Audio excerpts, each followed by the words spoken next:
Вечером в окно постучали. В этих краях летом ночи светлые, а вечера прохладные. Екатерина Семеновна выглянула во двор. На пороге стояла худенькая девушка, а рядом с ней на поводке собака. «Тебе чего?» Не открывая окна, спросила Екатерина Семеновна. «Говорят, вы комнату сдаете недорого?» Виновато спросила девушка. «Ну, сдаю. Приходи завтра, покажу. Только с собакой не пущу, так и знай», — ответила старушка. «А можно сегодня посмотреть? А то нам некуда идти, а на дворе ночь», — прошептала девушка. Екатерина Семеновна только строила из себя строгую женщину, а в душе она была добрая, неравнодушная старушка, ей всегда и всех было жалко. Семьи у нее давно не было, муж умер, а дети разлетелись кто куда, мать навещали редко. «Ну ладно, входи. Только собаку во дворе оставь, нечего мне здесь грязь разводить», — сказала Екатерина Семеновна. «Пожалуйста, а можно он хотя бы в коридоре посидит?» — взмолилась девушка. «Мы целый день на ногах и ничего не ели». «Ну, что с вами поделаешь? Входи, смотри». Екатерина Семеновна с подозрением посмотрела на будущую квартирантку. Она впервые решилась сдать 2 комнаты в своем доме. Думала, что снимать их будет какая-нибудь женщина примерно ее возраста. В крайнем случае, молодая семейная пара. А тут девчонка, да еще и с дворняжкой на поводке. Девушке на вид было лет 17, совсем молодая. А пес, наоборот, был старым и каким-то тоскливым и потрепанным. «Вы не волнуйтесь, я заплачу за 2 месяца вперед, у меня деньги есть», — сказала девушка и полезла в сумочку за кошельком. «Да не надо, я верю. А ты ведь, милая, даже не взглянула на комнату», — заметила старушка. «Если честно, мне все равно, только не гоните. А самое главное, если у вас есть какой-нибудь сарай, можно в нем Тимка поживет?» — спросила девушка. «А чего это ты на окраине решила жилье снять?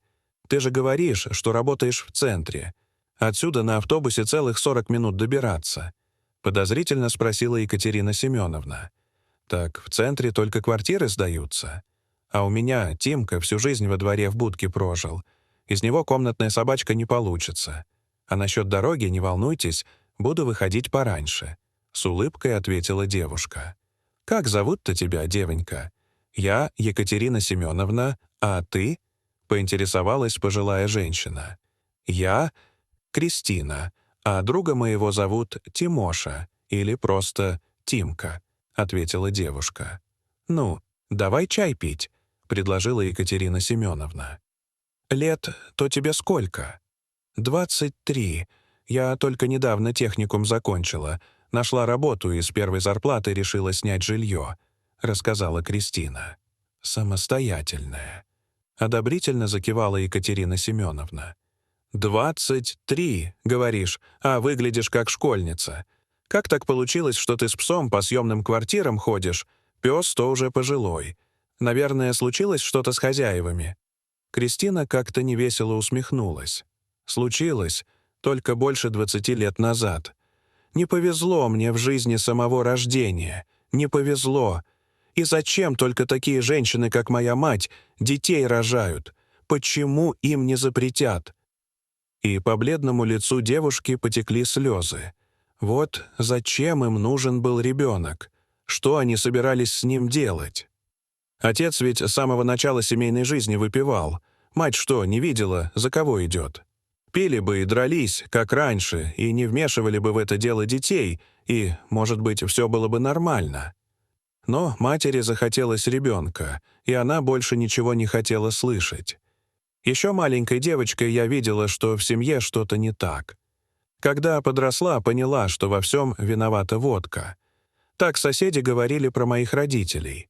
Да, родители мои были местные деревенские пьяницы. Другие дети в нашей деревне так не жили. От матери с самого детства я не видела ни заботы, ни любви, ни ласки. От отца только упреки и побои. Бил он периодически не только мать, но и меня, свою малолетнюю дочь. В доме всегда было грязно, мать убирала редко. Есть было нечего, едой в нашем доме была закуска, а то, что дочь постоянно голодала, родителей мало интересовало. Они нигде не работали, перебивались случайными заработками и практически все эти деньги спускали на водку. С детства я видела то крики и ругань, то очередное застолье. В школе училась плохо. Сверстники меня не любили, всячески подшучивали и обзывали. Я становилась замкнутой и нелюдимой, старалась ни с кем не общаться и держаться подальше от людей. У меня вообще не было друзей, пока у нас не появился в доме Тимка. Он для меня стал всем — семьей, другом и защитником. Как-то, шатаясь по лесу недалеко от дома, я услышала, как из-под земли, из какой-то глубокой норы, доносится плач. Это скулил щенок. Видимо, его бросили одного в лесу, а он от страха забился в яму. Принесла я малыша домой. Тогда я в первый раз проявила характер. Не дала родителям вышвырнуть его из дома. Отец в редкие дни, когда не пил, был на все руки мастер. Построил просторную будку, набросал туда соломы. Когда в дом приходили очередные гости-алкаши и начиналась гулянка, которая могла длиться по 3-4 дня, я уходила к Тимке в будку и пряталась там. Мы много дней и ночей провели с ним вместе в этой конуре. Спали в обнимку. Я делилась с ним едой, потому что родители частенько забывали покормить нас обоих. Мы по очереди с ним добывали пищу.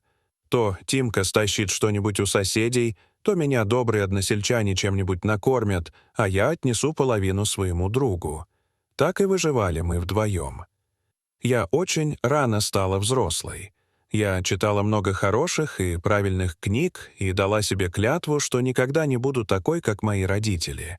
Ради своего будущего и ради Тимки. Я поставила себе задачу обязательно выбраться из этого порочного круга. Посещала разные кружки и стала усиленно заниматься. К окончанию школы у меня в аттестате вообще не было троек. Поступила в техникум, но приходилось каждый день ездить на занятия в город и обратно. Комнату в общежитии давали, но я отказалась из-за собаки, не могла оставить ее одну с этими алкашами. Повзрослела, отучилась, решила выбираться из этого дома, устроилась на работу, подзаработала, начала искать жилье. Вот, собственно, так мы и оказались у вашего порога. Не бросать же друга, рассказала свою историю Кристина. Екатерина Семеновна тихо вытерла рукой слезы, молча встала и вышла из дома. Через пару минут она вошла вместе с Тимкой. «Пусть живет вместе с тобой в комнате. Старенький он уже, холодно ему будет в сарае».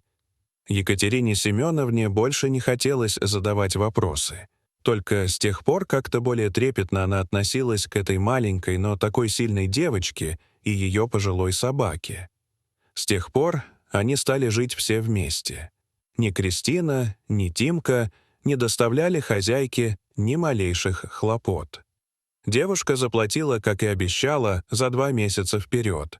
Уезжала рано утром, приезжала поздно вечером, к себе проходила чуть ли не на цыпочках. Пес тоже потихоньку обживался. Поначалу он целыми днями грустно лежал на подстилке.